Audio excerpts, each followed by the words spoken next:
ಪ್ರಪಂಚದಲ್ಲೇ ಅತಿ ದೊಡ್ಡ ಏಕಶಿಲಾ ನಂದಿ ಇರುವ ಜಾಗ ಇದು. ರಾಮಾಯಣದಲ್ಲಿ ಬರುವಂತಹ ಜಟಾಯು ತನ್ನ ಜೀವವನ್ನು ಬಿಡದೆ ರಾಮನಿಗಾಗಿ ಕಾಯುತ್ತಿದ್ದ ಜಾಗ ಇದೆ. ಇದು ನೇತಾಡುವ ಕಂಬ. ಭೂಮಿಗೆ ತಾಗದೆ ನಿಂತಿರುವಂತಹ ಈ ನೇತಾಡುವ ಕಂಬದ ಮೇಲೆ ಇಡೀ ದೇವಸ್ಥಾನವನ್ನ ಕಟ್ಟಲಾಗಿದೆ. ವಿಭಿನ್ನವಾಗಿ ಶಿವಲಿಂಗಕ್ಕೆ ಸುತ್ತಿಕೊಂಡಂತೆ ಇರುವಂತಹ ನಾಗಲಿಂಗ, ಅಡಿಪಾಯವಿಲ್ಲದೆ ಅಂದ್ರೆ ಫೌಂಡೇಶನ್ ಇಲ್ಲದೆ ಕಟ್ಟಿರುವಂತಹ ದೇವಸ್ಥಾನವಿದು. ಇದು ಸೀತಾಮಾತೆ ಪಾದ. ಇಷ್ಟು ಅದ್ಭುತವಾಗಿ ಕಣ್ಮನ ಸೆಳೆಯುವಂತಹ ಈ ದೇವಸ್ಥಾನವನ್ನ ಕಟ್ಟಿದವರ 2 ಕಣ್ಣುಗಳನ್ನ ಕೀಳಲಾಗುತ್ತೆ. ಇದೇ ನೋಡಿ ಆ 2 ಕಣ್ಣುಗಳು. ಈ ದೇವಸ್ಥಾನ ಆಂಧ್ರ ಪ್ರದೇಶದಲ್ಲಿದ್ದರೂ ಕೂಡ ಇಲ್ಲಿರುವಂತಹ ಶಾಸನಗಳು ಕನ್ನಡದಲ್ಲಿವೆ. ನಮಸ್ಕಾರ ಸ್ನೇಹಿತರೆ, ನಾನ್ ನಂದಿನಿ. ನಮ್ಮ ಕಿರುಪರಿಚಯ ಚಾನಲ್ಗೆ ಸ್ವಾಗತ.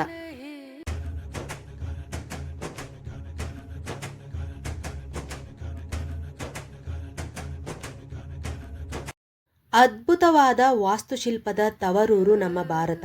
ಆಧುನಿಕತೆ, ಯಂತ್ರೋಪಕರಣಗಳು ಇಲ್ಲದ ಸಂದರ್ಭದಲ್ಲಿಯೇ ನಮ್ಮ ಹಿರಿಯರು ಅದೆಷ್ಟೋ ಅದ್ಭುತಗಳನ್ನು ಸೃಷ್ಟಿಸಿದ್ದಾರೆ. ಈ ಅದ್ಭುತ ಸೃಷ್ಟಿಗಳು ಶತಮಾನದಿಂದಲೂ ತನ್ನ ವೈಭವಕ್ಕೆ ಸಾಕ್ಷಿಯಾಗಿದೆ. ತನ್ನ ವಾಸ್ತು ವೈಭವದಿಂದಲೇ ಕಣ್ಮನ ಸೆಳೆಯುವ ಸಾಕಷ್ಟು ಅಪೂರ್ವ ದೇವ ಸನ್ನಿಧಿಗಳು ನಮ್ಮ ಭಾರತದಲ್ಲಿವೆ ಸ್ನೇಹಿತರೆ. ಅಂತಹ ಅದ್ಭುತ ಧಾರ್ಮಿಕ ತಾಣಗಳಲ್ಲಿ ಲೇಪಾಕ್ಷಿ ದೇವಸ್ಥಾನ ಕೂಡ ಒಂದು. ಕರ್ನಾಟಕದ ಗಡಿಯಲ್ಲಿ ಆಂಧ್ರ ಪ್ರದೇಶದಲ್ಲಿರುವ ಲೇಪಾಕ್ಷಿ ದೇವಸ್ಥಾನ ರಾಮಾಯಣದ ಕಾಲದ ನಂಟನ್ನು ಹೊಂದಿದೆ. ಶ್ರೀರಾಮ ದೇವರು ಇಲ್ಲಿಗೆ ಬಂದಿದ್ದರು ಎಂದು ನಂಬಲಾಗುತ್ತದೆ. ಈ ದೇವಸ್ಥಾನ ಇರುವಂಥದ್ದು ಆಂಧ್ರ ಪ್ರದೇಶದ ಅನಂತಪುರ ಜಿಲ್ಲೆಯಲ್ಲಿರುವಂತಹ ಲೇಪಾಕ್ಷಿ ಎಂಬ ಗ್ರಾಮದಲ್ಲಿ ಇರುವಂತಹ ವೀರಭದ್ರ ದೇವಸ್ಥಾನ.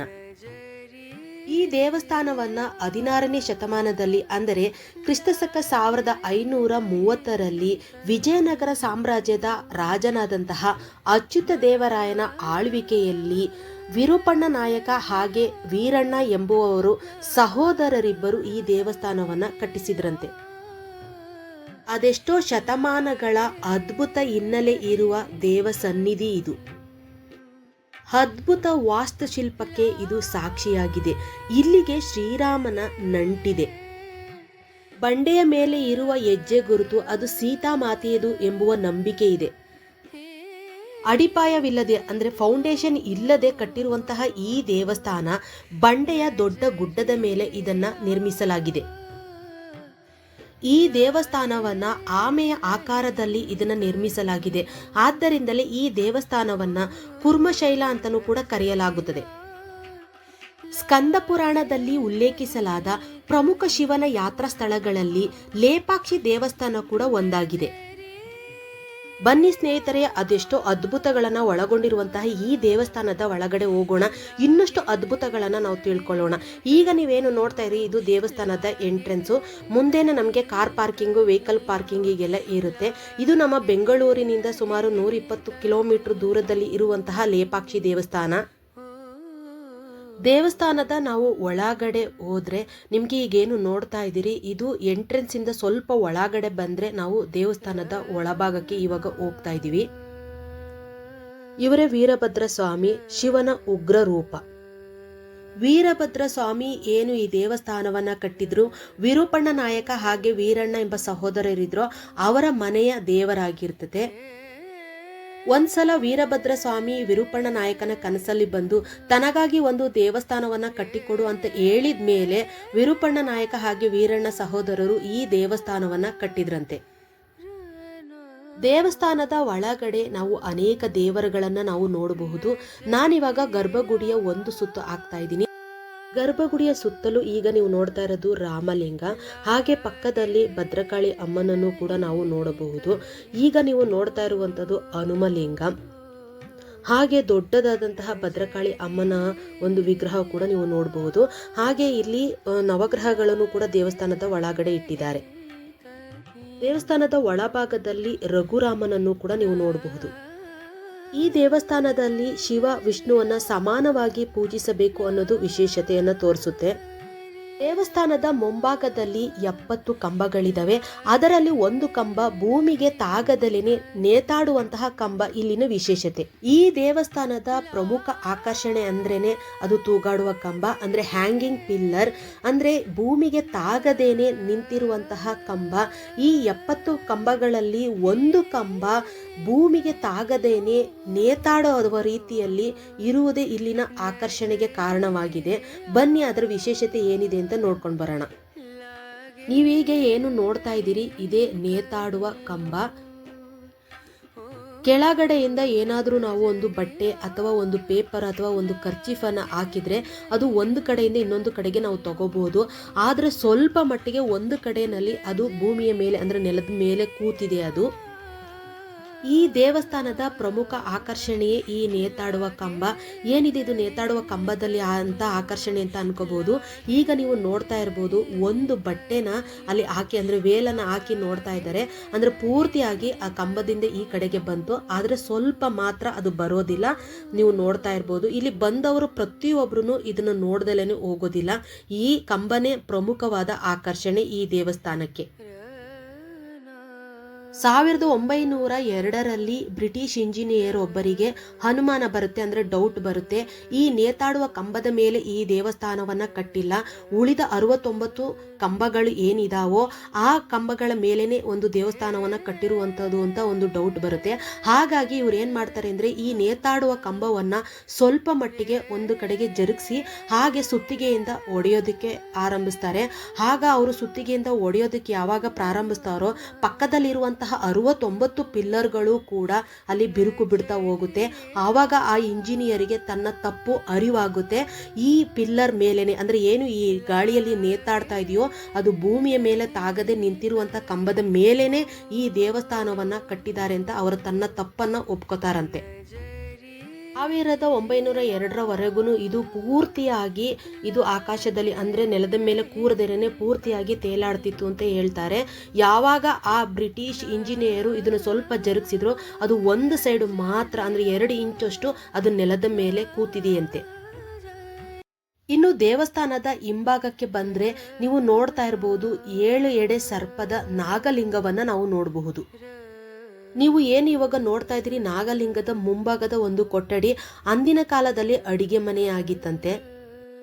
ಏಕಶಿಲಾ ಅಂದ್ರೆ ಒಂದೇ ಕಲ್ಲಿನಲ್ಲಿ ಕೆತ್ತಿರುವಂತಹ ಒಂದು ನಾಗಲಿಂಗ. ಇದು ಅದ್ಭುತವಾದ ಒಂದು ಕೆತ್ತನೆ ಆಗಿರ್ತದೆ ಸ್ನೇಹಿತರೆ. ಇದಕ್ಕೂ ಒಂದು ಕತೆ ಇದೆ. ಏನು ಅಂದ್ರೆ ಇದನ್ನ ಕೆತ್ತನೆ ಮಾಡ್ತಿದ್ದಂತಹ ಶಿಲ್ಪಿಗಳು ಹೊಟ್ಟೆ ಹಸಿವಾಗಿ ಊಟಕ್ಕೆ ಅಂತ ಹೋಗ್ತಾರೆ. ತನ್ನ ತಾಯಿ ಇನ್ನು ಅಡಿಗೆ ಮಾಡಿರಲ್ಲ, ಸಮಯವನ್ನ ವ್ಯರ್ಥ ಮಾಡಬಾರ್ದು ಅಂತ ಹೇಳಿ 1 ಗಂಟೆ ಒಳಗಡೆ ಈ ನಾಗಲಿಂಗವನ್ನ ಕೆತ್ತನೆ ಮಾಡ್ತಾರಂತೆ. ಅಡುಗೆ ಮುಗಿಸಿ ಆಚೆ ಬಂದ ಆ ತಾಯಿಗೆ ನಿಜವಾಗ್ಲೂ ಆಶ್ಚರ್ಯ ಕಾದಿರುತ್ತದೆ. ಇಷ್ಟು ಕಮ್ಮಿ ಸಮಯದಲ್ಲಿ ನಾಗಲಿಂಗವನ್ನ ಕೆತ್ತನೆ ಮಾಡಿದ್ದಾರೆ ಅಂತ. ಆ ತಾಯಿಯ ಕಣ್ಣು ಬಿದ್ದು ಈ ನಾಗಲಿಂಗ ಬಿರುಕು ಬಿಡುತ್ತಂತೆ.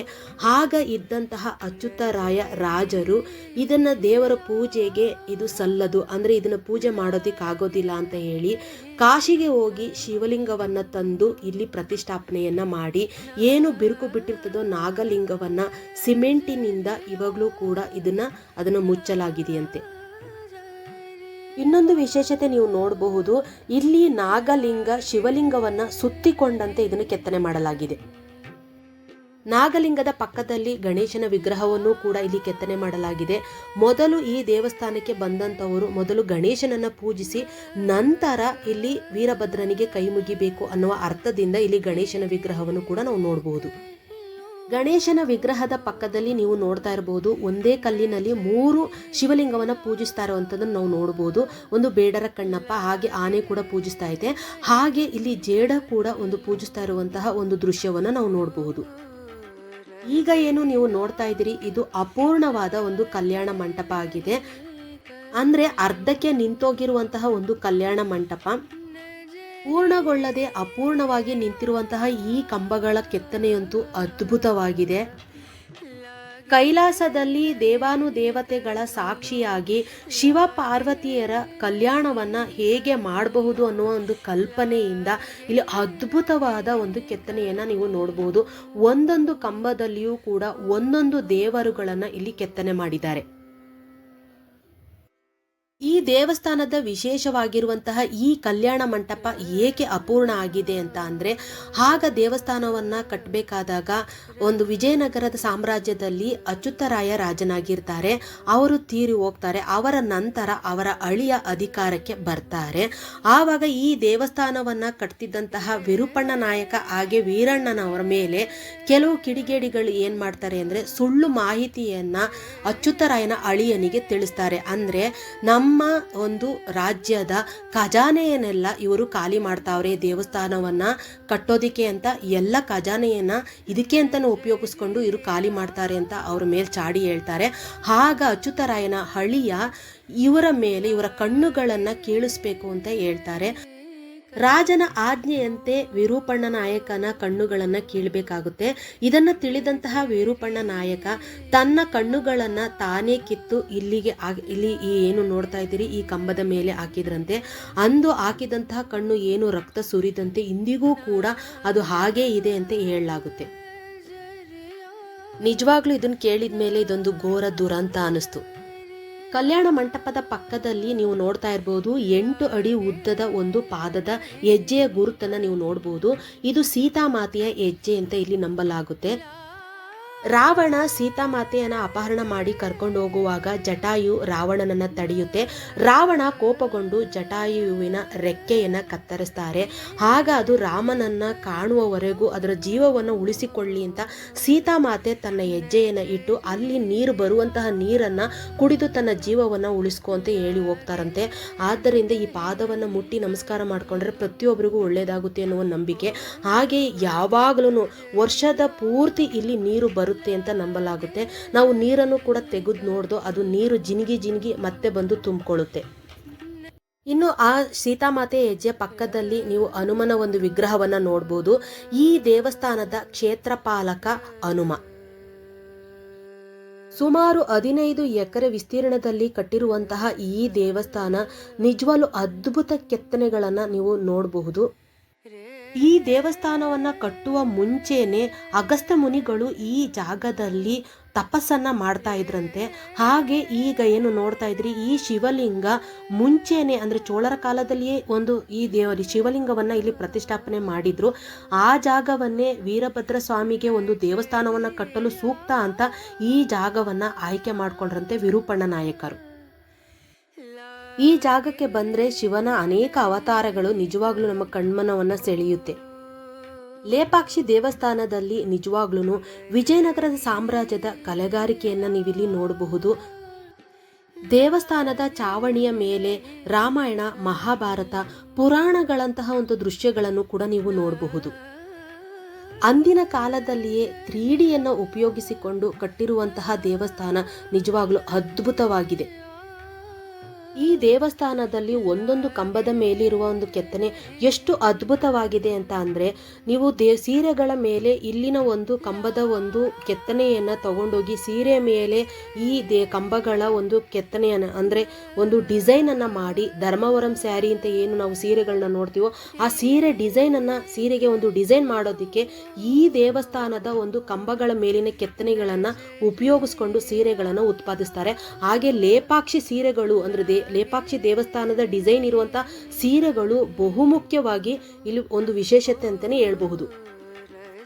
ದೇವಸ್ಥಾನವನ್ನು ನೀವು ನೋಡ್ತಾ ಇರಬಹುದು. ಈ ಬೃಹದಾಕಾರದ ಕಲ್ಲನ್ನ ಕತ್ತರಿಸಿ ಇಲ್ಲಿರುವಂತಹ ಒಂದು ದೇವಸ್ಥಾನವನ್ನ ಕಟ್ಟಿದ್ದಾರೆ. ಅಂದ್ರೆ ಬೇರೆ ಕಡೆಯಿಂದ ತಂದು ಇಲ್ಲಿ ಕಟ್ಟಿ ಒಂದು ದೇವಸ್ಥಾನವನ್ನ ಕಟ್ಟಿಲ್ಲ, ಅಲ್ಲೇ ಇರುವಂತಹ ಕಲ್ಲುಗಳನ್ನು ಉಪಯೋಗಿಸಿಕೊಂಡು ಈ ದೇವಸ್ಥಾನವನ್ನ ಕಟ್ಟಿದ್ದಾರೆ. ಯಾವುದೇ ಟೆಕ್ನಾಲಜಿ ಇಲ್ಲದಂತಹ ಕಾಲದಲ್ಲಿ ಇವತ್ತಿನ 3D ರೂಪದಲ್ಲಿ ಇಲ್ಲಿ ಕೆತ್ತನೆಗಳನ್ನು ಈ ದೇವಸ್ಥಾನದಲ್ಲಿ ನೀವು ನೋಡಬಹುದು. ಹಾಗೆ ಗುರುತ್ವಾಕರ್ಷಣದ ಬಲದ ಮೇಲೆ ಈ ದೇವಸ್ಥಾನವನ್ನು ಪೂರ್ತಿಯಾಗಿ ನಿರ್ಮಿಸಿದ್ದಾರೆ. ಇನ್ನು ಈ ದೇವಸ್ಥಾನದ ವಿಜಯನಗರದ ಸಾಮ್ರಾಜ್ಯದ ವೈಭವವನ್ನು ನೋಡೋದಿಕ್ಕೆ ದೇಶ ವಿದೇಶಗಳಿಂದ ತುಂಬ ದೂರದಿಂದನೂ ಕೂಡ ಈ ದೇವಸ್ಥಾನಕ್ಕೆ ಬಂದು ನೋಡ್ಕೊಂಡು ಹೋಗ್ತಾರೆ. ಈಗ ಏನು ನೀವು ನೋಡ್ತಾ ಇದ್ದೀರಿ ಇದು ಜಟಾಯು ಪಕ್ಷಿ. ಈ ದೇವಸ್ಥಾನಕ್ಕೂ ಒಂದು ರಾಮಾಯಣಕ್ಕೂ ಒಂದು ನಂಟಿದೆ. ಈ ದೇವಸ್ಥಾನದ ಸ್ವಲ್ಪ ದೂರದಲ್ಲಿ ಜಟಾಯುವನ್ನು ನಿರ್ಮಾಣ ಮಾಡಲಾಗಿದೆ. ಇದು ಇತ್ತೀಚಿನ ದಿನಗಳಲ್ಲಿ ಇದನ್ನು ನಿರ್ಮಾಣ ಮಾಡಲಾಗಿದೆ ಅಂತ ಹೇಳಲಾಗುತ್ತೆ. ನಾವು ಮೇಲ್ಗಡೆನೂ ಕೂಡ ಹತ್ತಿ ಹೋಗ್ಬೋದು. ಇದು 10 ರೂಪಾಯಿ ಟಿಕೆಟನ್ನು ತಗೊಂಡು ನಾವು ಮೇಲ್ಗಡೆ ಹೋಗ್ಬೋದು. ನಾನಾದರೂ ಹೋಗಲಿಲ್ಲ, ನಾನು ದೂರದಲ್ಲೇ ಈ ವಿಡಿಯೋನ ಮಾಡ್ಕೊಂಡಿದ್ದೀನಿ. ಈ ಜಟಾಯು ಪಕ್ಷಿ ಏನು ಅಂತ ಅಂದರೆ, ರಾವಣ ಸೀತೆಮಾತೆಯನ್ನು ಅಪಹರಿಸಿ ಹೋಗುವಾಗ ರಾವಣನನ್ನು ಈ ಜಟಾಯು ಪಕ್ಷಿ ತಡೆಯುತ್ತೆ. ಕೋಪಗೊಂಡ ರಾವಣ ಇದರ ರೆಕ್ಕೆಗಳನ್ನು ಕತ್ತರಿಸ್ತಾರೆ. ಆದರೆ ಇದು ರಾಮನನ್ನು ನೋಡ್ದಲೇ ಜೀವವನ್ನು ಹಿಡಿದುಕೊಂಡು ಕಾಯ್ತಾ ಇರ್ತದೆ. ರಾಮ ಈ ಜಾಗಕ್ಕೆ ಬಂದು ಈ ಪಕ್ಷಿಯನ್ನ ಬಿಗಿತಪ್ಪಿ ಪ್ರೀತಿಯಿಂದ ಲೇ ಪಕ್ಷಿ ಅಂದರೆ ಎದ್ದೇಳು ಪಕ್ಷಿ ಅನ್ನುವ ಅರ್ಥದಲ್ಲಿ ಅವರು ಹೇಳ್ತಾರೆ. ಆದ್ದರಿಂದಲೇ ಇದು ಲೇಪಾಕ್ಷಿ ಅನ್ನುವ ಹೆಸರು ಈ ಊರಿಗೆ ಬಂತು ಅಂತಲೂ ಕೂಡ ಹೇಳಲಾಗುತ್ತೆ.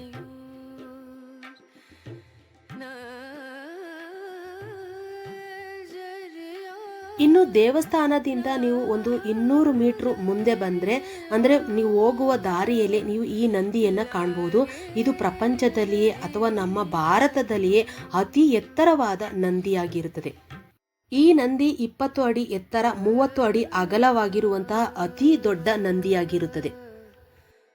ಇನ್ನೊಂದು ಈ ದೇವಸ್ಥಾನದ ವಿಶೇಷತೆ ಅಂದರೆ, ಶಿವನ ಉಗ್ರ ರೂಪವೇ ವೀರಭದ್ರಸ್ವಾಮಿ. 4 ತೋಳುಗಳು, ಆಯುಧಗಳು ಹಾಗೆ ತಲೆಬುರುಡಿಯನ್ನು ಹಿಡಿದಿರುವಂತಹ ಉಗ್ರ ಸ್ವರೂಪಿಯಾಗಿ ಚಿತ್ರಿಸಲಾಗಿದೆ. ಮುಖದಲ್ಲಿ ಶಾಂತತೆಯಿಂದ ಕೂಡಿದೆ. ಇಲ್ಲಿ ಯಾವರೇ ಭಕ್ತರು ಬಂದು ತನ್ನ ಭಕ್ತಿಯಿಂದ ಬೇಡಿಕೊಂಡ್ರೆ ಅವರ ಇಷ್ಟಾರ್ಥಗಳೆಲ್ಲ ನೆರವೇರುತ್ತವೆ ಎನ್ನುವ ನಂಬಿಕೆ ಇದೆ. ಮತ್ತೊಂದು ವಿಶೇಷತೆ ಏನಂದರೆ, ಈ ದೇವಸ್ಥಾನ ಮೊದಲಿಗೆ ನಮ್ಮ ಕರ್ನಾಟಕದಲ್ಲಿ ಇತ್ತಂತೆ.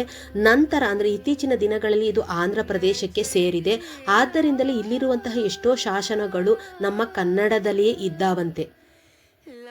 ಒಂದು ದಿನದ ಪ್ರವಾಸಕ್ಕೆ ಇದಂತೂ ಈ ಜಾಗ ಹೇಳಿ ಮಾಡಿಸಿದಂತಿದೆ.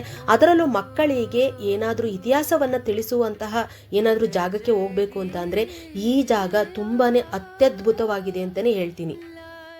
ಈ ದೇವಸ್ಥಾನ ಚಿಕ್ಕಬಳ್ಳಾಪುರದಿಂದ ಒಂದು 63ರಿಂದ 65 ಕಿಲೋಮೀಟ್ರು, ಬೆಂಗಳೂರಿಂದ 120 ಕಿಲೋಮೀಟ್ರ್ ದೂರದಲ್ಲಿದೆ. ಹಾಗೆ ಮಂತ್ರಾಲಯಕ್ಕೆ ಹೋಗಿ ಯಾರೆಲ್ಲ ಚಿಕ್ಕಬಳ್ಳಾಪುರ ಕಡೆಯಿಂದ ಬರ್ತಿರೋ ಈ ದೇವಸ್ಥಾನವು ಕೂಡ ಆನ್ ದ ವೇ ನೀವು ನೋಡ್ಕೊಂಡು ಬರ್ಬೋದು. ಈ ಮಾಹಿತಿ ಯಾರಿಗೆಲ್ಲ ಇಷ್ಟ ಆಯಿತು ದಯವಿಟ್ಟು ಲೈಕ್ ಕೊಡಿ. ಯಾರೆಲ್ಲ ಸಬ್ಸ್ಕ್ರೈಬ್ ಆಗದಲ್ಲಿ ವಿಡಿಯೋ ನೋಡ್ತಾ ಇದ್ದೀರಿ ದಯವಿಟ್ಟು ಸಬ್ಸ್ಕ್ರೈಬ್ ಮಾಡ್ಕೊಂಡು ವಿಡಿಯೋ ನೋಡಿ ಅಂತ ಹೇಳ್ತಾ ಈ ವಿಡಿಯೋನ ಮುಗಿಸ್ತಾ ಇದ್ದೀನಿ. ಇಂಥದೇ ಒಂದು ಮಾಹಿತಿಯೊಂದಿಗೆ ನಿಮ್ಮೊಂದಿಗೆ ಬರ್ತೀನಿ.